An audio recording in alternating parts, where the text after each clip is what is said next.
Hello, everybody. I'm Glenn Brannon, webmaster of TwoTrailerTrucker.com. We all know that the website offers a lot of great information, and a lot of the information, few pages, are used a lot. So, what I'm going to do with this video is I'm going to go a little bit deeper into the website and focus on one of the other pages that are just as important as the GPS address or the terminal information. And that page is Hazardous Materials. As we all know, a HazMat load can bring you into a weigh scale for no other purpose than you just have those little uh, stickers on your trailer. So, what this page is devoted to is taking a lot of the stress off of you, clearing up all details before you leave the yard. So that way you can go down the road and know that you have everything in hand. Of course, if you have any questions or comments, all you have to do is just look at the banner right above my head there, and you have my website, my email, and the social media platforms that we are on. And just send me an email or go on to Facebook and or Twitter or YouTube and comment, and I will read them all and I respond to them all. So, of course, webmaster at twotrailertrucker.com is the email. Everything else is at twotrailertrucker. Okay, so now let's get going here, and let's go right into what the page looks like. As you can see here, the first thing on the top of the page is a Placardine Aid Chart. Now, what is a Placardine Aid Chart? Well, I'm glad you asked, because what a Placardine Aid Chart is a flow chart that shows you how to go about figuring out what placards you need on a trailer. It's like a flow chart, and you can go on there and say, okay, this is what I have, this is what I need, and it kind of takes a little bit of the guesswork out of it. Now, of course, all these I'm showing you are available for downloading and or printing. All you have to do is just click on it, and you can have it saved to your device, or if you want to print it off on a computer, on a printer, then you can have it that way as well. The next one is copied and held by a lot of drivers, and that's the infamous truck placardine chart.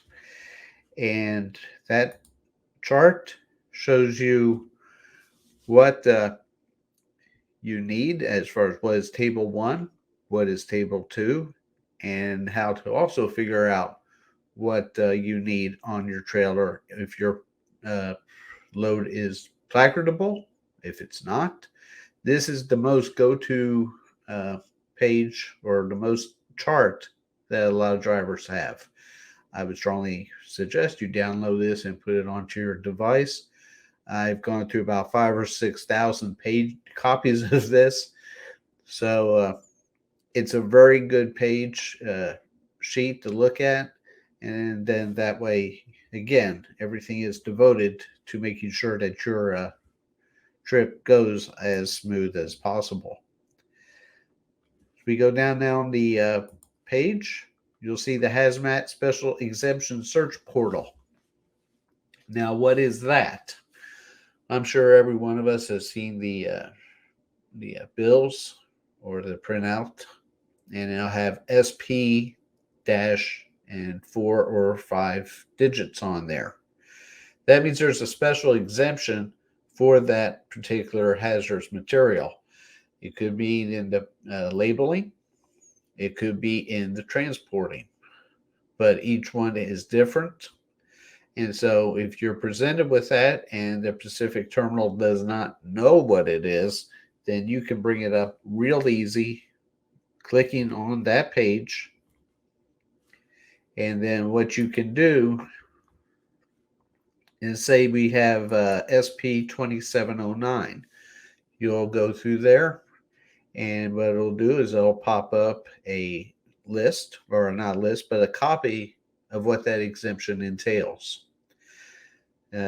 it will tell you if you'll have to read through it, and it will tell you either in the transporting or in the packaging.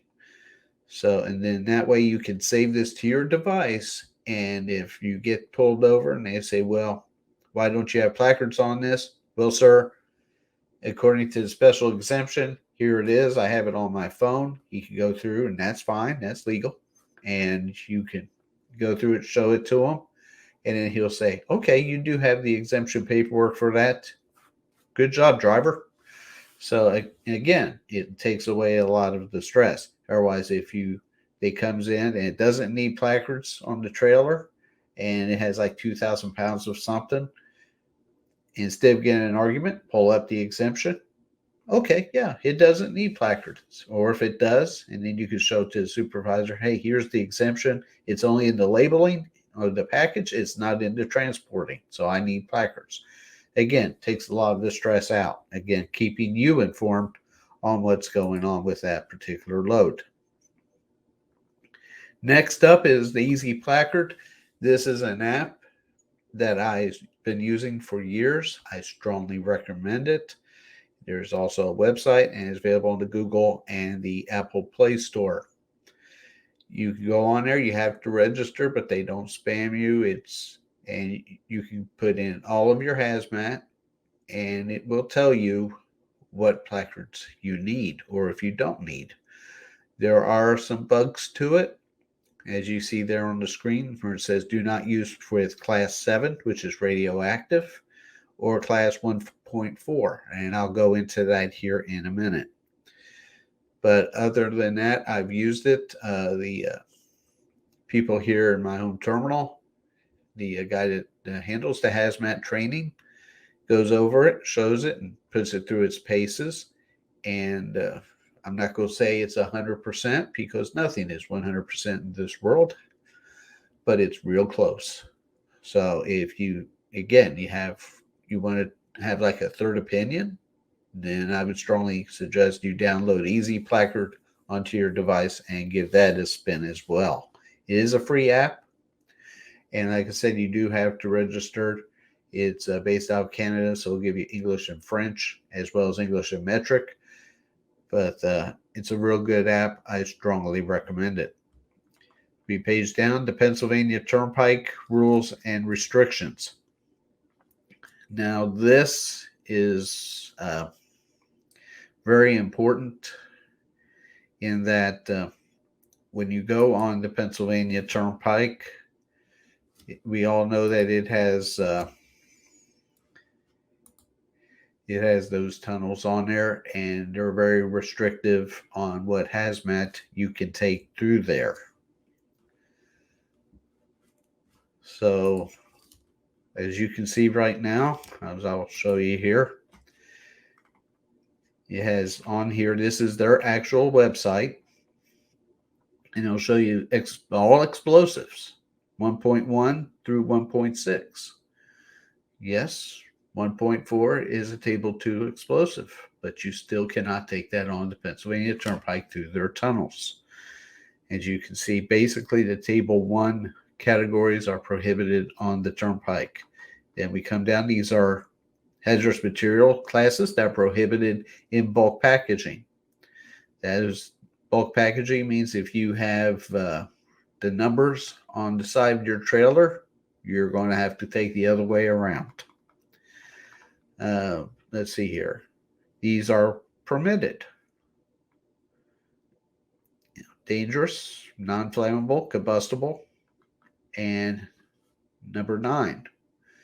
Now, if you have totes of number 9, yes, you can take them through the Turnpike. As you can see here, it also shows you where the tunnels are. You have the Allegheny Tunnel, Tuscarora, the Kittatinny, and Blue Mountain tunnels on the main line between the state line of Ohio and Carlisle. And of course, you have the one tunnel, Lehigh Tunnel, on the northeast extension. If you're going to be going on the Pennsylvania Turnpike, I strongly, and you have HazMat, if you're starting your day out in Carlisle and you're headed west, strongly urge you to go through the paperwork and make sure. People make mistakes. Uh, I've noticed it a few times, and the routing is everything. A quick story: I was going to Carlisle one day and saw a truckload carrier pulled over by the Somerset Service Plaza. 3 or 4 state troopers were having a nice little conversation with him, and he had a whole bunch of placards on his trailer, some of them with numbers inside. The next day, I'm coming back out, and I broke down. State trooper pulled behind me, checking on me, see if I was all right. I brought it up to me, and we had a nice little laugh about that, and he educated me on that. Again, you do not want to go through the Turnpike tunnels with HazMat that you're not supposed to. And so that is one good way to find out how, straight from the website itself. And you have the YRC HazMat helpline. If your questions aren't answered, you still don't feel comfortable, those are the people that will set you good to go. Now, remember, if there is a spill or some emergency, those calls will take priority. They will leave you hanging, obviously, as they should. But try to give them a call, and that way, if all the other ways don't answer your questions or still a doubt in your mind, go on here. In fact, all you have to do is just click on that, and it will take you right to the number on your device. 1.4 HazMat guidelines. We mentioned that just a few seconds ago, and that is in regard to smokeless powder, ammunition. HazMat is something that a lot of companies do not go with because of the volatility of the cargo and the regulations. So the only way to do HazMat is to do it right and to do it legal. Hopefully, this page will help you with that. Again, if you have any questions or comments, be sure to shoot me a email right above. And I hope this helps. I'll be doing more of these here in the near future. So thanks a lot for watching. And thank you so much for using TwoTrailerTrucker.com.